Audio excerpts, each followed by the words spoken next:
Doctor ortho Ayurvedic oil and capsule, अब दर्द भी घुटने टेकेगा। झारखंड में राज्यसभा चुनाव के लिए जेएमएम ने की पहले उम्मीदवार की घोषणा। बैजनाथ राम बने जेएमएम के उम्मीदवार। जेएमएम कर रही है 2 सीटों की मांग। सीट बंटवारे को लेकर कांग्रेस जेएमएम के बीच तनाव।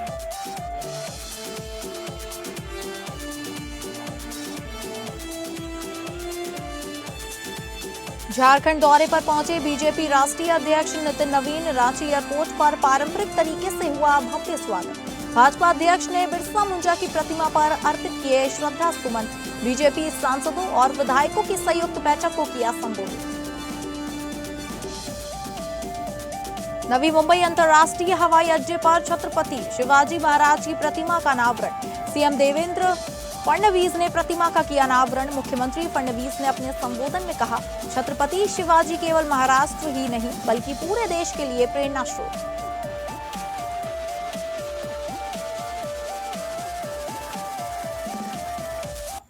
नमस्कार, आप सभी का स्वागत है स्टेट लाइव में और मैं हूं आपके साथ अंकिता सिंह।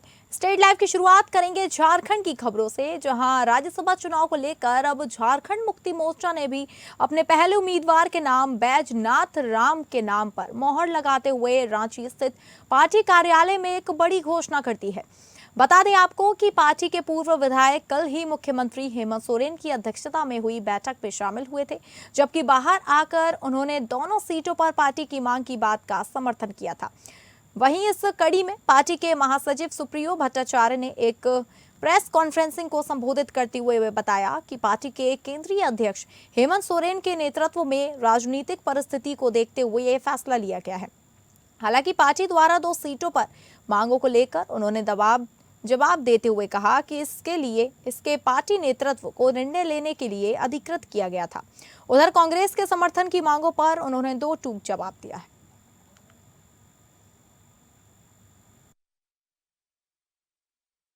केंद्रीय अध्यक्ष श्री हेमंत सोरेन जी को कल अधिकृत किया था कि पार्टी के उम्मीदवार का सभी विषयों को परीक्षण करके आगे की स्थिति की समीक्षा उपरांत वो निर्णय ले।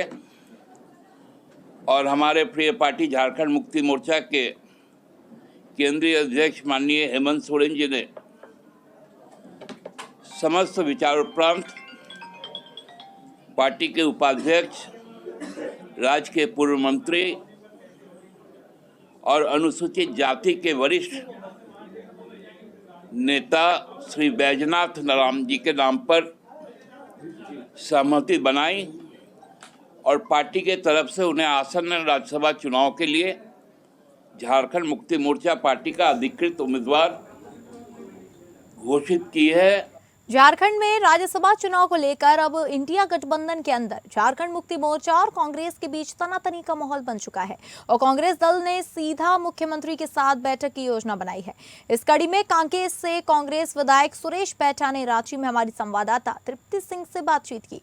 इस इंडिया गठबंधन की एकजुटता पर उठ रहे सवालों के बीच झामुमो द्वारा दोनों सीटों पर दावों को लेकर तल्ख अंदाज में अपनी प्रतिक्रिया दी।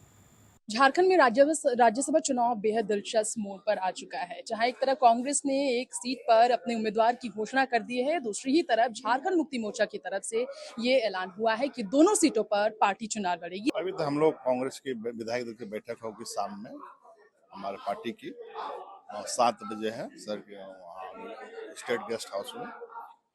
उसमें हम लोग अधिकृत प्रत्याशी पार्टी ने दिया है आदरणीय प्रनोद झा जी को। हम लोग 16 विधायक उनके साथ हैं, इंटैक्ट है, उनको हम लोग वोट करेंगे। बाकी साथी सहयोगी पार्टी है झारखंड मुक्ति मोर्चा, आरजेडी, भाकपा माले के 2, ये सारे लोगों से बातचीत होगी और हम लोग निश्चित रूप से एक जेएमएम से होगा उम्मीदवार, एक कांग्रेस से होगा। तो जेएमएम तो कह रही है दोनों सीटों पर कहना और करना में अंतर है। अब तो ये कहा जा रहा है कि सिर्फ नामों का अधिकृत नाम नहीं, अधिकृत नहीं किया गया है। आला कमान इस पर बात करेगी। हमारे राष्ट्रीय नेतृत्व, मंत्री जी खुद कह रहे हैं, योगेंद्र प्रसाद मंत्री जी को कौन बनाता है? पार्टी अध्यक्ष बनाता है। हेमंत सोरेन जी ने नहीं बोला है या नहीं बोले हैं, तो पार्टी मंत्री जी का अपना विचार हो सकता है कोई स्पोक्समैन तो नहीं है कि कोई भी कुछ बोल देगा। अधिकृत प्रत्याशी की घोषणा पार्टी सिंबल जब जिसको देती है वही होता है। इसलिए अभी भले वो लोग अपना विचार दिया है तो देने दीजिए, इसमें अपना स्वतंत्र है बोलने के लिए, उसमें कहीं की दिक्कत नहीं है। मतलब कांग्रेस को लेकिन समर्थन मिलेगा कांग्रेस को निश्चित रूप से, चूंकि हम लोग सरकार में है, सरकार के साथ है, अगर अभी हमको नहीं साथ देगा तो फिर हम आगे कैसे साथ देंगे? दोनों चीज देखना पड़ता है। जी। पिछली बार जितनी भी चुनाव हुए, निगम चुनाव देखा जाए, असम चुनाव देखा जाए, बंगाल चुनाव, इन सभी जगहों पर देखा जाए जेएमएम का रवैया ऐसा ही रहा। देखिए, लोकल बॉडीज का चुनाव था, मेयर का अपना उम्मीदवार देना चाह रहे थे, वो लोग भी अपना शक्ति देखना चाह रहे थे। असम और बंगाल में भी अलग तो अलग अपना शक्ति वो देख लिए। असम का भी जहां तक बात था, अलायंस नहीं बन पाई, तो इन लोगों की भावना थी कि हमारा बहुत ज्यादा जनाधार वहाँ है, इस हिसाब से चुनाव लड़े थे, तो उसमें कोई रुकावट नहीं था। लेकिन आप तो यहाँ गवर्नमेंट पे हो ना, आप गवर्नमेंट पे हो तो जेएमएम कांग्रेस का गवर्नमेंट है, आरजेडी भाजपा का है, तो आपको तालमेल बना के चलना ही पड़ेगा। चलिए, ठीक है। तो ये कहना है यहाँ पर विधायक सुरेश पैठा का कि तालमेल बनाकर ही चलना पड़ेगा, जेएमएम से बातचीत चलेगी और जेएमएम से समर्थन की मांग की जाएगी। फिलहाल हमें सूर्यदेव के साथ एबीएन न्यूज़ से मैं राजेश नमस्कार। कांग्रेस वर्किंग कमेटी के स्थायी सदस्य एवं झारखंड प्रदेश कांग्रेस के प्रभारी के राजू की उपस्थिति में झारखंड प्रदेश कांग्रेस कमेटी के अध्यक्ष केशव महतो कमलेश की अध्यक्षता में पुराना विधानसभा सभागार में पॉलिटिकल अफेयर्स कमेटी बैठक संपन्न हुई। बैठक को संबोधित करते हुए के राजू ने कहा कि कांग्रेस एवं गठबंधन के सभी विधायक पूरी तरह एकजुट हैं और राज्यसभा की दोनों सीटों पर गठबंधन के प्रत्याशी विजय होंगे। उन्होंने प्रदेश कांग्रेस संगठन के संबंध में कहा कि प्रदेश कांग्रेस के सभी पदाधिकारियों, उपाध्यक्ष, महासचिव, सचिव एवं सह सचिव को उनकी जिम्मेदारियां सौंप दी गई हैं। झारखंड में लास्ट 1 ईयर से जो संगठन निर्माण हो रहा है, इसी बारे में हम चर्चा किया। ये संगठन निर्माण ऑलमोस्ट लास्ट स्टेज पर है। हर एक ग्राम पंचायत में हम कांग्रेस कमेटी गठित किया, ब्लॉक कमिटीज गठित किया, डिस्ट्रिक्ट कांग्रेस कमेटी से एस्टैब्लिश किया और जेपीसीसी कमिटीज भी ऑर्गेनाइज किया। ये सभी जगह पर हर एक ऑफिस बेरर को हम रिस्पॉन्सिबिलिटीज वेरी क्लियरली दिया गया और उनका काम करने के लिए टास्क दिया और रेगुलरली उनका प्रोग्रेस रिव्यू करके परफॉर्मेंस अप्रेजल करने के लिए भी हमने किया। और कल कोऑर्डिनेशन कमेटी मीटिंग में भी हम विस्तार रूप से चर्चा किया। 2 दिवसीय झारखंड दौरे पर रांची पहुंचे भाजपा के राष्ट्रीय अध्यक्ष नितिन नवीन का बिरसा मुंडा एयरपोर्ट पर आगमन होते ही प्रदेश अध्यक्ष आदित्य साहू सहित पार्टी के अन्य वरीय नेताओं द्वारा उनका भव्य स्वागत किया गया।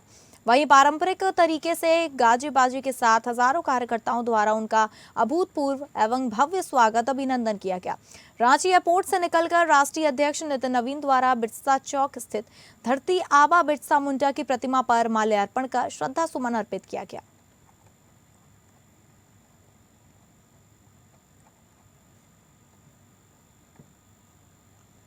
चक्रधरपुर थाना क्षेत्र के गुई गांव निवासी संजय बोईपुई को गोली मारकर हत्या कर दिया गया है। इसमें हत्या में शामिल 5 अपराधियों को पुलिस ने गिरफ्तार कर लिया है।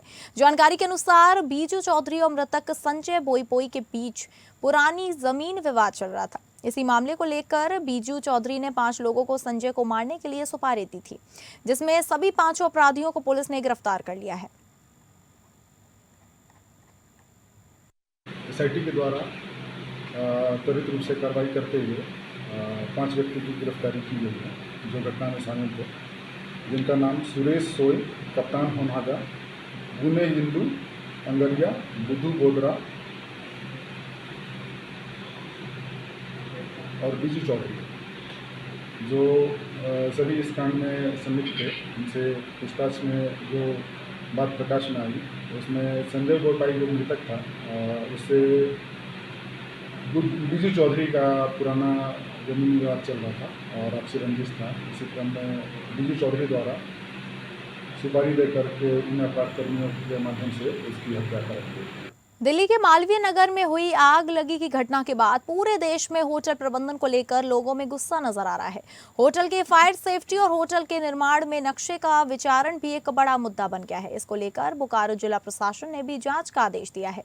बोकारो डीसी अजय नाथ झा ने इस मामले को गंभीर मानते हुए चास और बेरमो एसडीएम को जांच का जिम्मा दिया। एसडीएम का एम्पावर्ड है उसको देखने के लिए। वो देखेंगे कि किस चीज़ के लिए परमिशन मिला है और कितने कमरों का परमिशन है। पहला तो ये है कि उनका परमिशन चेक किया जाएगा। दूसरा ये देखा जाएगा कि वहाँ फायर सेफ्टी के क्या इंतज़ाम है, किस तरह की व्यवस्था है। कहीं ऐसा तो नहीं कि सीढ़ियों के पास बहुत सारी ऐसी चीज़ें रख दी गई हैं जिससे जाम हो गया है। इमरजेंसी एग्जिट पे ही बहुत सारे लोग बहुत कुछ सारे सामान रख देते हैं। मैंने इसका स्वयं देखा, महसूस किया है कि जो इमरजेंसी फायर के लिए एग्जिट हैं वहीं पर सामान रखे हुए हैं। उनकी प्रॉपर ट्रेनिंग नहीं है। फायर सेफ्टी के जो हमारे ऑफिसर्स हैं वो भी इस जांच टीम में रहेंगे। तो इनको कहा है 15 दिनों का समय दिया है। 15 दिन के बाद एक एग्जॉस्टिव बैठक होगी। दिन के अंदर हम इस पर बैठक करने जा रहे हैं। किसी भी परिस्थिति में जो भी लोग चला रहे हैं, अगर फायर सेफ्टी का अरेंजमेंट नहीं है या परमिशन के बियॉन्ड चला रहे हैं, लाभ कमाने के उद्देश्य से चला रहे हैं, तो उनके विरुद्ध कड़ी कार्रवाई की। अब बात करेंगे बिहार की खबरों का रुख करके, जहां बिहार में शराबबंदी के बावजूद शराब तस्कर लगातार नए नए तरीके अपनाकर अवैध कारोबार को अंजाम देने की कोशिश कर रहे हैं। ताजा मामला मुंगेर से सामने आया है, जहां उत्पाद विभाग ने एक बड़ी कार्रवाई करते हुए भारी मात्रा में अंग्रेजी शराब बरामद की है। ट्रक में शराब को बेहद चालाकी से कुड़कुड़े के कार्टनों के बीच छिपाया गया था। गुप्त सूचना के आधार पर श्री कृष्ण सेतु अप्रोच पथ स्थित टीओपी के पास विशेष जांच अभियान चलाया गया। जांच में सामने आया कि ट्रक में कुल 2304 लीटर अंग्रेजी शराब, जो कि 256 पेटियों में पैक थी। उत्पाद विभाग ने तुरंत कार्रवाई करते हुए ट्रक को जब्त कर लिया और मौके से चालक को गिरफ्तार कर लिया। ये टीओपी के पास जो है वहाँ पर पकड़ाया है और वहीं पर जो है ट्रक पकड़ाई है, जिसका कि जो है जो आसनसोल से आ रही थी और वो जो है इसी होकर के गुजर रही थी, जिसमें कि आपको लगभग 256 कार्टन है और उसके बाद जो है टोटल जो शराब की मात्रा है वो 2304 लीटर है। इसमें गिरफ्तारी कितने लोगों की? एक जो है जो ड्राइवर जो गाड़ी चला रहे थे उसकी गिरफ्तारी हुई है और उसको गिरफ्तार करके उसकी सारी प्रोसेस आगे की जा रही है। ड्राइवर का क्या नाम है? ड्राइवर का नाम जो है गुड्डू कुमार है। पहले भी वो क्या गिरफ्तार हो चुका है? नहीं, इससे पहले गिरफ्तार नहीं, वो पहली बार गिरफ्तार हुआ है और वो जो है आपको खगड़िया का रहने वाला है। अब बात करेंगे महाराष्ट्र की खबरों की, जहां छत्रपति शिवाजी महाराज के राज्याभिषेक दिवस के अवसर पर नवी मुंबई अंतर्राष्ट्रीय हवाई अड्डे पर छत्रपति शिवाजी महाराज की भव्य अश्नारूढ़ प्रतिमा का अनावरण महाराष्ट्र के मुख्यमंत्री देवेंद्र फडणवीस के हाथों संपन्न हुआ। इस ऐतिहासिक अवसर ने हवाई अड्डे को भव्यता में 4 चांद लगा दिए और अब देश विदेश से आने वाले यात्रियों को विमानतल परिसर में छत्रपति शिवाजी महाराज के दर्शन हो सकेंगे। राज्याभिषेक दिवस के उपलक्ष्य में आयोजित इस समारोह में सांस्कृतिक कार्यक्रमों की विशेष प्रस्तुति दी गई। महाराजांचा पुतळा असलाच पाहिजे आणि मला अतिशय आनंद आहे की केवळ 8 महिन्यामध्ये हा भव्य अशा प्रकारचा पुतळा तयार झाला। आज आम्ही त्याचं अनावरण केलं आहे आणि मला विश्वास आहे या आंतरराष्ट्रीय विमानतळावर येणारा आणि जाणारा प्रत्येक प्रवासी हा महाराजांच्या या प्रतिमेतून, महाराजांच्या पुतळ्यातून, महाराजांच्या स्मारकातून त्या ठिकाणी ऊर्जा प्राप्त करेल आणि म्हणून मी या ठिकाणी हे जे अडानी एयरपोर्ट्स लिमिटेड आहे त्यांचंही मनापासून अभिनंदन करतो। खबरों में आगे बढ़ेंगे और बात करेंगे छत्तीसगढ़ की खबरों की। छत्तीसगढ़ में हाल ही में संपन्न हुए नगरीय निकाय उपचुनाव के परिणाम घोषित कर दिए गए हैं। उपचुनाव में भारतीय जनता पार्टी को महत्वपूर्ण सफलता मिली है। प्रदेश की 5 नगर पंचायतों में 1 जून को मतदान संपन्न हुआ था, जबकि 4 जून को मतगणना के बाद चुनाव परिणाम घोषित किए गए। आज जो नगरीय निकाय में उपचुनाव हुए, जिसका मतदान 1 जून को हुआ था और आज 4 जून को उसके परिणाम आए हैं और 5 नगर पंचायत में छत्तीसगढ़ के अंदर में चुनाव थे, जिसमें 3 नगर पंचायत में हमारे अध्यक्ष और पार्षद जीते हैं। उसके लिए मैं नवनिर्वाचित अध्यक्ष पार्षदों को बहुत बहुत बधाई देता हूं और साथ ही हमारे जो दुर्लभ कार्यकर्ता हैं, हमारे जनप्रतिनिधि हैं, मंत्री, विधायक, सांसद, जिन्होंने परिश्रम किया है, उनको भी बहुत बहुत बधाई। सारनगढ़ बिलाईगढ़ जिले के भीखमपुरा गांव की सपेरा बस्ती में वर्षों पुराना पक्के घर का सपना अब साकार होता नजर आ रहा है। सुशासन तिहार के तहत पहुंचे मुख्यमंत्री विष्णुदेव साय ने प्रधानमंत्री आवास योजना के अंतर्गत निर्माणाधीन आवासों का निरीक्षण किया और ग्रामीणों से सीधे संवाद कर उनकी समस्याओं की जानकारी ली।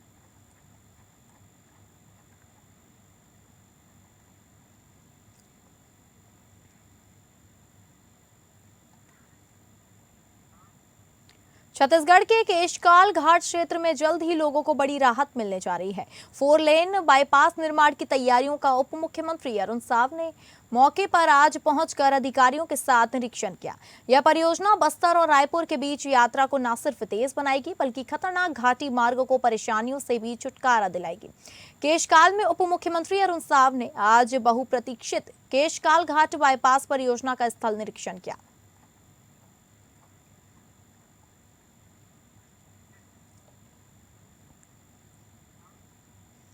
राजधानी रायपुर स्थित पंडित दीनदयाल उपाध्याय स्मृति स्वास्थ्य आयुष विश्वविद्यालय के चतुर्थ दीक्षांत समारोह में उत्तर विधानसभा क्षेत्र के विधायक पुरंदर मिश्रा शामिल हुए।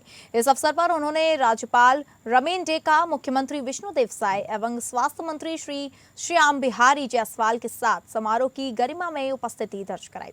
दीक्षांत समारोह के दौरान स्वास्थ्य एवं आयुष शिक्षा के विभिन्न पाठ्यक्रमों में उत्कृष्ट प्रदर्शन करने वाले विद्यार्थियों को मेडल एवं प्रशस्ति पत्र प्रदान कर सम्मानित किया गया।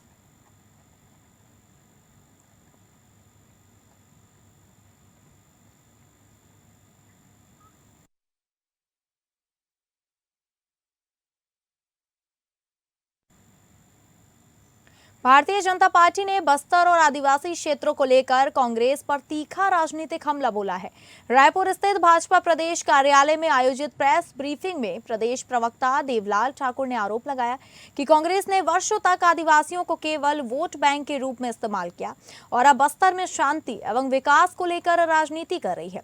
भाजपा प्रवक्ता ने कहा कि बस्तर और आदिवासी क्षेत्रों में शांति बहाल होने तथा आर्थिक गतिविधियों में तेजी आने से कांग्रेस परेशान है। उन्होंने आरोप लगाया कि कांग्रेस क्षेत्र में भ्रम और अशांति फैलाने का प्रयास कर रही है। टीएस सिंहदेव जी का दिल का दर्द एक बार फिर से ट्वीट के माध्यम से सामने आया है। जिस प्रकार से कर्नाटक के पूर्व मुख्यमंत्री सिद्धारमैया को असली कांग्रेसी निरूपित कर रहे हैं कि वो असली कांग्रेसी के रूप में हाईकमान की बात को मानते हुए इस्तीफा दे दिए, तो कहीं ना कहीं उनका इशारा ये बोल रहा है, उनका ट्वीट ये कह रहा है कि छत्तीसगढ़ के पूर्व मुख्यमंत्री श्री भूपेश बघेल जी हाईकमान की बात नहीं मानते, वो नकली कांग्रेसी है। ऐसा टीएस सिंहदेव जी कहना चाह रहे हैं, इसलिए उनका दिल का दर्द इस बार फिर से सिद्धारमैया के इस्तीफा देने के बाद सामने आया है। अब बात करेंगे मध्य प्रदेश की खबरों का रुख करके, जहां विदिशा में जर्जर सड़कों और बढ़ते गड्ढों के विरोध में कांग्रेस ने अनोखा प्रदर्शन किया। कांग्रेस कार्यकर्ताओं ने शहर और जिले के विभिन्न स्थानों पर सड़क के गड्ढों की पूजा अर्चना कर भाजपा सरकार, नगर पालिका और जनप्रतिनिधियों के खिलाफ विरोध जताया। कांग्रेस का आरोप है कि सड़कों की खराब स्थिति के कारण दुर्घटनाओं का खतरा लगातार बढ़ रहा है। कांग्रेस नेताओं ने कहा कि जिले भर की सड़कों पर बड़े बड़े गड्ढे बने हुए हैं और बारिश के दौरान इनमें पानी भरने से हादसों की आशंका और बढ़ जाएगी। कांग्रेस नेता रवि साहू ने आरोप लगाया कि सड़क निर्माण राजनीतिक खींचतान और प्रशासनिक लापरवाही की भेंट चढ़ गया है।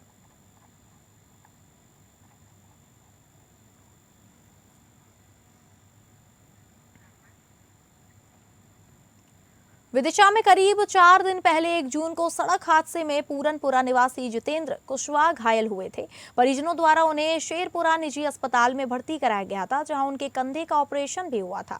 स्वस्थ होने के बाद उन्हें छुट्टी दी जा रही थी। इस दौरान अचानक फिर उनकी तबीयत बिगड़ गई और उसके बाद उनकी मौत हो गई। निजी अस्पताल और परिजनों द्वारा इस मामले में सिविल लाइन पुलिस को जानकारी दी गई है। उसके बाद मेडिकल कॉलेज में पीएम कराकर शव को जनों को सौंप दिया गया। जितेंद्र कुशवाहा की संदिग्ध मौत के मामले में परिजनों ने निष्पक्ष जांच की मांग की है। वहीं पुलिस ने इस मामले में शांति कायम कर पीएम रिपोर्ट आने के बाद आगे की कार्रवाई की बात कही है। जिनके साले हैं और जिनका थोड़ा सा एक्सीडेंट हो गया था, तो पीयूष सक्सेना जी के इधर भर्ती किए थे। किनके हैं? जीतेंद्र कुशवाहा जी जो मृतक है। हाँ जी। और हम हॉस्पिटल पहुंचे, हमने बातचीत हुई तो फोन लगाया था, छोटे भैया ने कह लगे ये शांत हो गए। हम भी वहाँ पर पहुंचे थे तो हमने इससे पहले ही पुलिस पहुंच चुकी थी वहाँ पे। आज ये ड्यूटी के दौरान मुझे अस्पताल से तहरीर मिली। तहरीर पर जाके मौके पर पहुंचा, जहां पर देखा कि एक व्यक्ति जिसको तत्काल ले जाकर, जिसका नाम जितेंद्र कुशवाहा पत्र तुलसीदास लाला राम कुशवाहा पूरनपुरा का रहने वाला है, तत्काल हॉस्पिटल ले गए, मेडिकल कॉलेज लेके गए, जहां पर उसका डॉक्टर को बता दिया, उन्होंने मृत घोषित कर दिया। फिर हमारे द्वारा उसका पीएम कराया गया। बाद पीएम के जो भी तथ्य आएंगे वैधानिक कार्रवाई की जाएगी। तो फिलहाल स्टेट लाइव में बस इतना ही। नमस्कार।